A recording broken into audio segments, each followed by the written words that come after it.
అరే కార్తీక్ రికార్డ్ చేయరా చెప్తా. ఏంటి? కృష్ణుడు అర్జునుడు ఒక రోడ్డు మీద వెళ్తా ఉంటారా. మళ్ళీనా? ఆ స్టోరీ వేరే, ఈ స్టోరీ వేరే. ఓకే. కృష్ణుడు అర్జునుడు ఒక ఊరు దగ్గర గుడి ఉండిద్దని తెలిసి ఆ గుడికి వెళ్దామని వెళ్తా ఉంటారు. ఒక దారిలో ఏమో జనాలు కనపడతా ఉంటారు. అందరు కృష్ణుడు వచ్చారని చెప్పి దండం పెట్టుకుంటా ఉంటారు.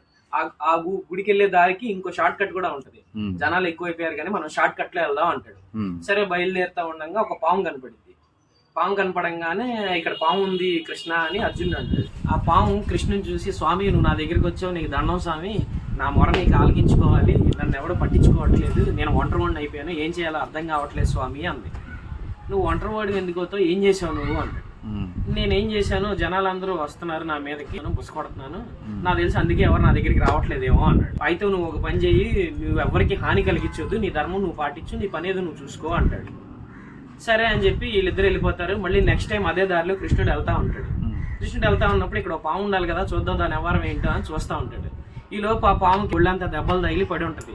ఏంట్రా బాబు నేను బతికేది, నిన్ను బతకమన్నాను కదా, ఏంటి ఇలా అయిపోయావు, ఏమైంది అంటాడు. ఏమైందని ఏం చెప్పమంటావు స్వామి, నువ్వు ఎవరిని కాటేయొద్దని చెప్పావు, ఆ జనాలందరూ నన్ను చెత్త కొట్టేశారు, నా బతికిలా అయిపోయింది, ఏదో ఒకటి నువ్వే చేయాలి స్వామి అంటాడు.